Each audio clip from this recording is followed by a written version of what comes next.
តើក្លឹប Benfica អាចសងសឹកបានទេទៅលើក្រុម Atletico Real Madrid ក្នុងទីត្រីនេះគណៈនៃការប្រកួតជើងទី1 Real Madrid បានយកឈ្នះ1-0 វិលត្រឡប់មកវិញជាមួយនឹងការវិភាគបាល់ទាត់3គូពិសេសជាមួយខ្ញុំបាទ MC កុសលក្នុងរាត្រីនេះ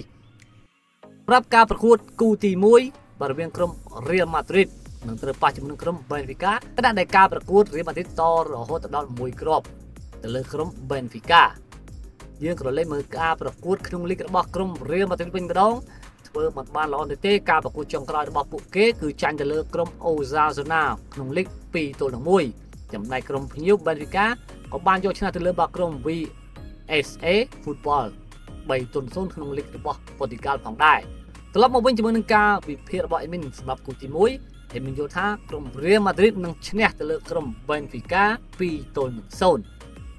ចំណែកការប្រកួតគូទី2រវាងក្រុម Atalanta របស់អ៊ីតាលីនឹងត្រូវប៉ះជាមួយនឹងក្រុម Borussia Dortmund របស់អាល្លឺម៉ង់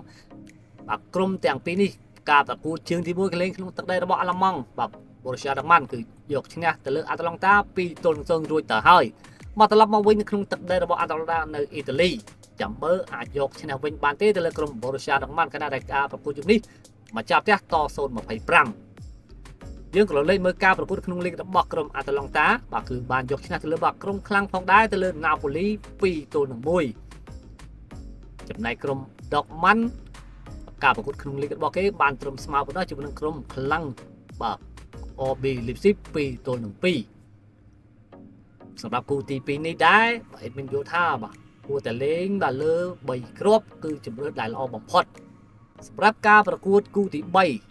រវាងក្រុមទាំងពីរមកពីលីកកំពូលរបស់បារាំងគឺអ្នកមាន Paris Saint-Germain ឬប៉ះជាមួយនឹងក្រុម AS Monaco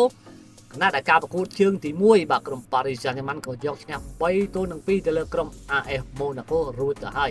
នេះជាការប្រកួតជើងទី2នៅក្នុងទឹកដីប៉ាដឺហ្វ្រង់របស់ Paris Saint-Germain យប់នេះក្រុមអ្នកមានតរហូតដល់2គ្រាប់ឯណោះទៅឲ្យក្លឹប AS Monaco សម្រាប់គូនេះដែរAdmin យល់ថាគួរតែលេងខាងក្រុម Monaco វិញម្ដងនេះជាការប្រកួតទាត់ដាច់ជើងចោលហើយសម្រាប់ក្នុងរាត្រីនេះរបស់ក្រុម Monaco ប៉ុន្តែការប្រកួតនេះដូចជាចាប់ហើយសម្រាប់ក្រុម Monaco តែព្រោះការប្រកួតក្នុងទឹកដីប៉ាដឺហ្វ្រង់មិនងាយស្រួលនោះទេ